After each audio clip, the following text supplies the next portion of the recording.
What's up, folks? How's it going? Coming to you for the first time from the new house, the new office.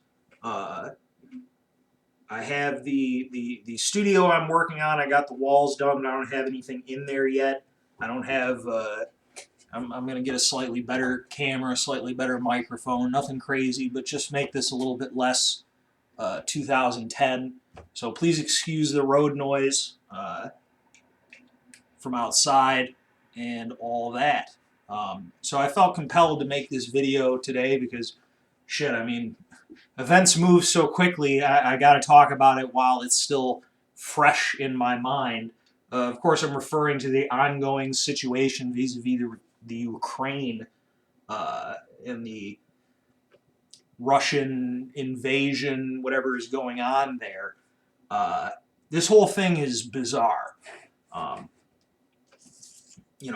I would caution everyone to not make any, don't pass judgment on what's going on, because I don't think anybody knows really what's happening. I've never seen such disinformation being spread. It's more confusing than the Crimean operation that occurred. It's very strange what's going on. I say right off the front, I don't have a fucking dog in this fight because I don't support either of those governments or our government. I don't have to choose a side. I've cautioned people in the past in these false dichotomies. You don't have to pick a side, okay? You don't. You're allowed to say either I don't like any of these people, or you're allowed to say I don't know enough to really have a side.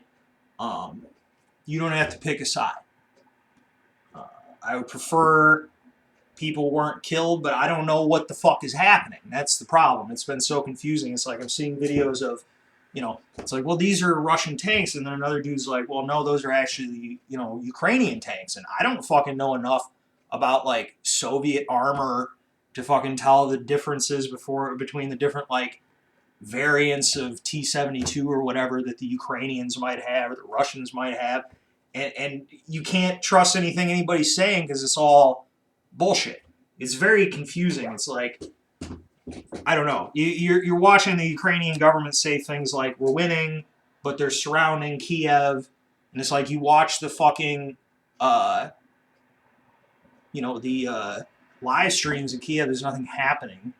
And it's like, well, what's really happening? I don't know. They showed videos of, well, these are tanks moving through the Belarusian border into Ukraine. Maybe. Probably. I don't know. I mean, maybe by the time this video will come out, we'll have known that that's all absolutely true. But the point is, all I saw was a video of some vaguely Russian-looking vehicles traversing a wooded terrain. I don't know what that is. I don't know what the fuck to do with that. But the thing that really frustrated me about all this is, like, our politicians are so fucking obnoxious. They need to all be off the internet. Motherfuckers were mad about, first of all, shout out Fago, Diet Red Pop. But our fucking politicians are so stupid. Everybody was worried about what Trump said on Twitter. This shit that our politicians are saying is so fucking dumb. And it's, I don't know, cringe is maybe the best word for it. Cringe isn't a strong enough term. So specifically, I'm talking about fucking Marco Rubio, who posts this shit like something to the effect of, the Ukrainian citizens need to take up arms to fight the Russians. Maybe they do. Maybe they don't. That's their decision, not yours, Marco. Do you understand what the fuck you're advising people to do? Now, if people want to do that, that's their business. But understand that if a civilian in the Ukraine, because now Russia's declared war, which is something we don't do when we fucking invade countries, but Russia declared war. So, like, if people without uniforms and shit start shooting at them, those people can be summarily legally executed under the rules of war, okay? Marco Rubio, okay, is sitting wherever the fuck he is, perfectly safe, and advising that the civilians of the Ukraine go out and essentially commit suicide, okay? Because if the Ukrainian military, after all these years of this, are not able to stop this, a couple of fucking guys with rifles is not going to stop it. Because I'm going to tell you, the Russians are not going to behave like we do, which is to say they're not going to be concerned about. They don't give a fuck what the press thinks about what they're going to do. They don't care. Again, I'm not saying whether that's good or bad. I'm not taking sides in this. I'm just telling you what I think is just the way it is. You know, this fucking, and it's like we're watching we're watching a meme and a war. We're watching a meme war. And don't misunderstand me. Like, clearly people are dying, but like there's so much fucking bullshit being thrown around that it's crazy. Like, okay, specifically this Snake Island story, which again, we don't know if any of this is true. We don't know if anything is true yet. Okay? But there's a story being widely reported all around the internet and the media about this island, Snake Island, which was held by a small garrison, I believe 13 people. And supposedly the story is a Russian ship approached this garrison, asked them to surrender. They told the Russians to go fuck themselves, and the Russians killed them all. Okay, this is the story we're being told. And this has been universally, at least from what I've seen, universally being hailed as some like heroic act. Why though? I want you to examine and explain to me why that is a heroic act. I can't fucking figure that out. It's heroic to, when you're left with no other choice, you're like defending people or something. You're not supposed to be just throwing, I don't even want to cast judgment on it because I don't even know if it happened. I guess something I'll point out is, like, when I learned history, especially military history of World War II, consistently I heard people talk about how it was like fucked up how the Germans ordered their soldiers to like fight and die to the last man even when there was no point. And that was considered unethical. Okay, well, what's the difference? And I do think it's unethical. If they have literally no chance of winning and their sacrifice is not going to make any difference to the thing, then what you've simply done is thrown your life away. If the story is true, I would be fascinated to know if all 13 of those men on the island that are supposedly dead had agreed to fucking die for, a 24-hour story. And these people are saying they'll be remembered as heroes. Nobody fucking remembers shit. They're going to forget COVID in 2 fucking weeks. Nobody remembers shit. They're not going to remember that. Stop fucking throwing yourself into the fucking gears of the machine of these fucking shit governments all over the world. It's so fucking dumb. But again, we don't know what's happening. Okay? Another thing I observed, it's like, what could America have done? Should America, I don't think America should be fighting Russia. I don't know. I don't think America should be there. But like, there's some things that the American government could have done that would have been essentially free, and you could have done really without anybody really knowing about it. Like, okay, again, we don't know how much of this shit is true, so I'm basing this off of what I'm getting from the media, which could all be complete bullshit. In fact, I assume everything is a lie. I'm not sure where the truth is, but so supposedly they cross they cross into Ukraine from Belarus. Okay.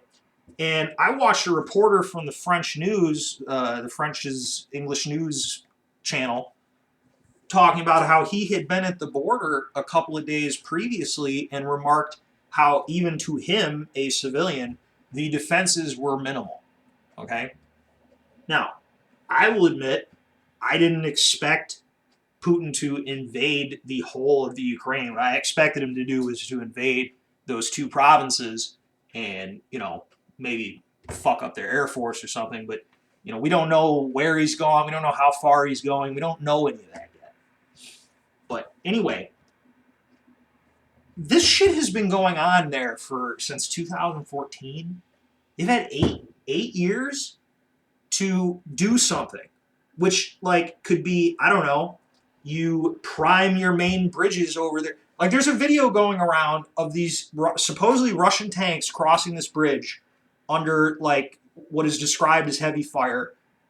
There's some explosions. I don't know what's happening, but there's tanks crossing this river. All I know is there's tanks crossing a bridge. Now, if you don't want the enemy to cross your bridge, you know what you do, especially when you have 8 fucking years to prepare for this, is you have these bridges fucking primed for demolition.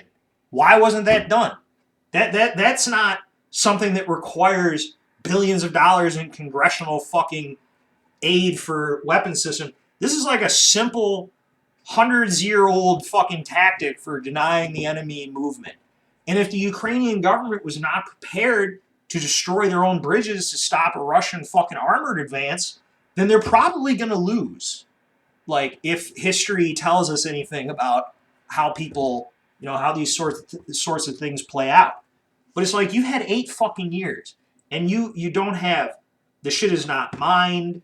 Where's your multiple lines of, even if you don't think that it's going to happen, that's what your military is for, is to prepare for the contingencies and shit that you hope never happens. I feel that if the Ukrainians could have, the thing I'm most fascinated about this from just a person who's interested in, military history and everything surrounding it, I'm very curious to find out how these modern air defense systems are working out.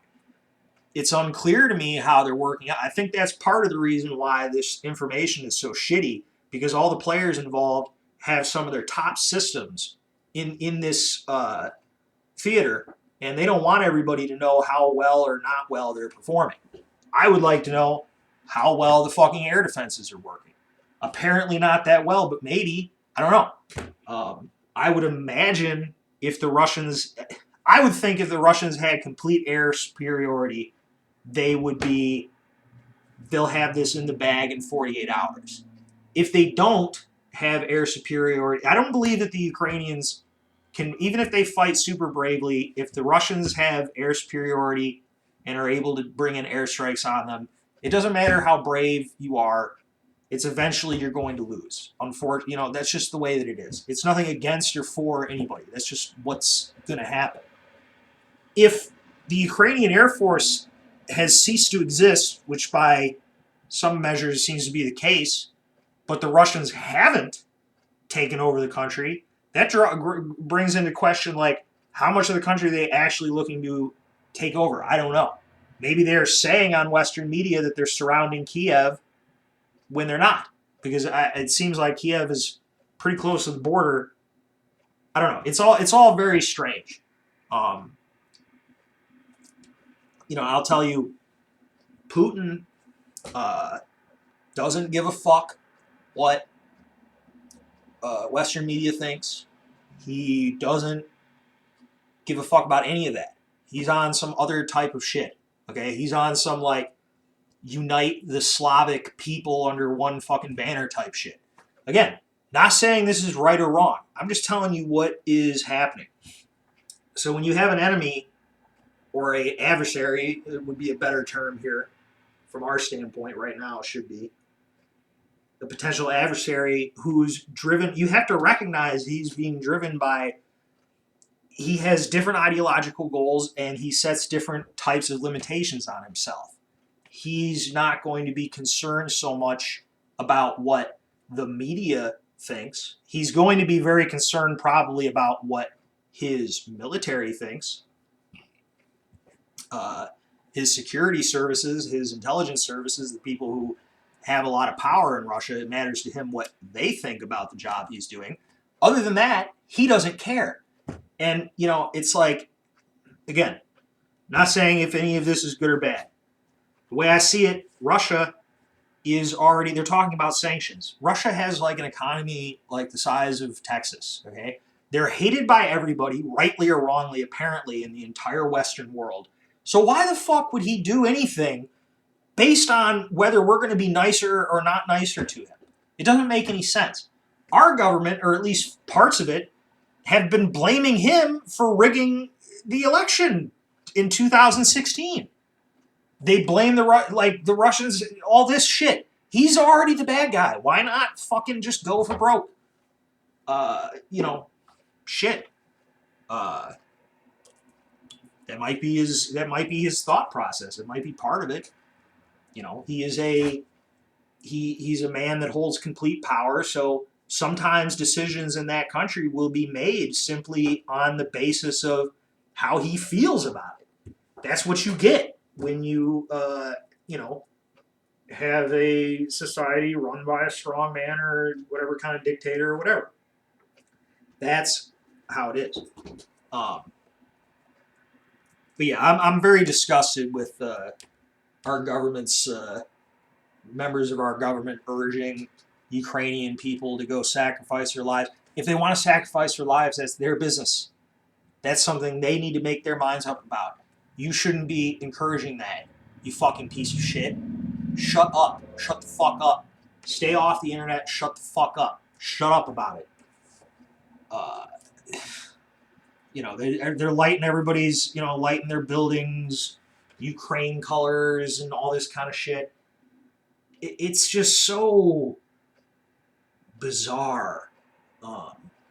But yeah. Anyway, so that's my rambling thing about that. If more shit happens, I'll make some more videos about it. It's a developing situation. We're living through interesting times. I'll say certainly this brings me some level. Satisfaction isn't the right word, but I often in my life have argued with people who are under the belief that this kind of like end of history type mindset of postmodernism where like nothing changes or whatever. It's like, yeah, it does. Like, he can't do that. Why? He just did. The only way he can't do that is if you make him not do it. That's how the world works. That's the other part of the other problem here is that people are, especially, I'll speak for Americans specifically, as I am one. It's very difficult for us to fucking put our heads in, like, the space of people who don't grow up with it in America. Like, it's hard to fucking wrap your head around, like, why would people follow a guy like Putin or anybody, name a guy? Because people are different. Things are different. The concept of personal liberty and freedom and all these other words that, like, a lot of other things mean nothing now. The concept of that differs from place to place. And what people expect from life varies greatly. What they expect from a government varies greatly. They're talking about the Ukrainians are going to put up this resistance and they're going to do all this kind of shit. If Putin takes over all of Ukraine, I doubt it, because functionally, what will change about these people's lives? Assuming he doesn't go around just murdering everybody, let's say that he doesn't do that. As long as their lives are at least as good as they were, if not better in some respect or another, most people are going to go along with it. Okay?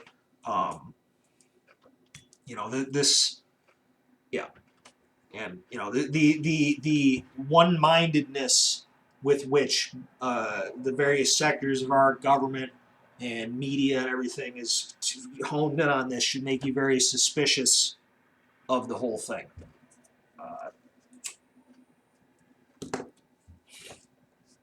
It's very strange. But the other thing is that I don't want I really hope that these fucking retards don't forget that there actually are nuclear weapons, like, aimed at all of us.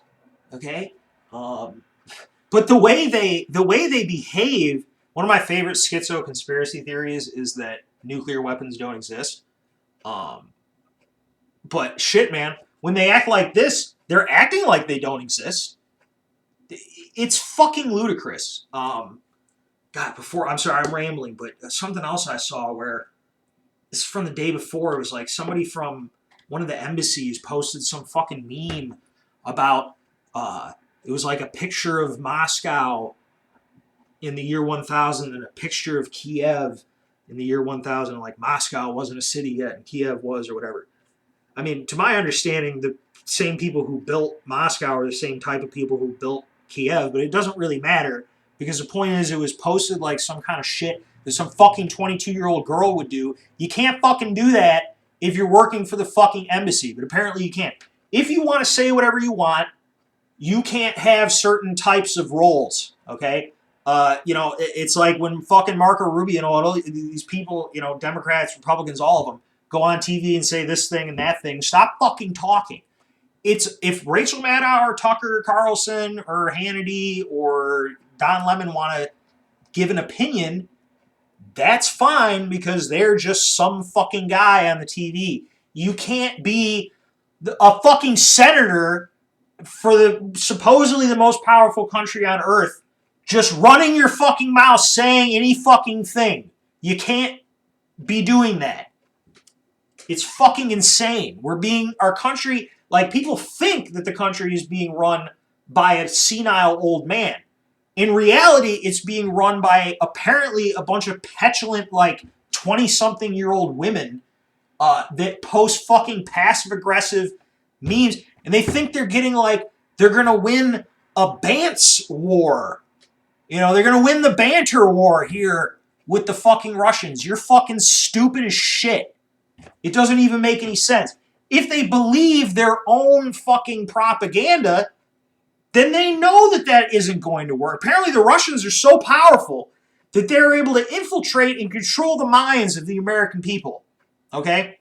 So they should be way more weary about getting into a fucking banter war with these people, apparently. It's fucking ridiculous. And it's like, people should be, they're not supporting, you should wonder why people are so quick nobody trusts the U.S. government, okay? Nobody trusts the media. Anybody who does is fucking stupid. I don't care who it is, what media it is. You shouldn't trust you shouldn't trust me. You should be attempting, though in this case it's very difficult, attempting to get your own fucking information and piece together what you think is going on. I think that's a more legitimate thing than just going through what the TV said. Like our society tells us that you're not allowed to come up with. That's basically what they're saying. Like you're not allowed to look at the shit and put it together yourself. Why not? You're a fucking human being. You have a job. You have a car. You have a house. You can do this, that, the other. Raise children. Fucking have relationships. Fix a lawnmower. Whatever. You can do all these things, but you can't make up your own fucking mind about politics or foreign policy. Why? Because the people who are running it are that much smarter than you? The world is being run by fucking retards. That's really what's going on here. It's stupid as shit. I also point out that obviously this now gives Biden the opportunity to talk about anything other than the fucking collapsing economy in this country, which is what he will do. And then he will blame this shit on this bullshit war between two countries who have fucking tiny-ass economies. They're going to blame that on the whole thing. This is not as if China and Russia are going, or China and Japan are at war or something. This is just, everything is fucked. But I like the new house, so that's good news. It's a nicer area. At least I think so. And yeah, I'm enjoying it. So good luck to you guys. Don't get nuked. I'll talk to you folks later.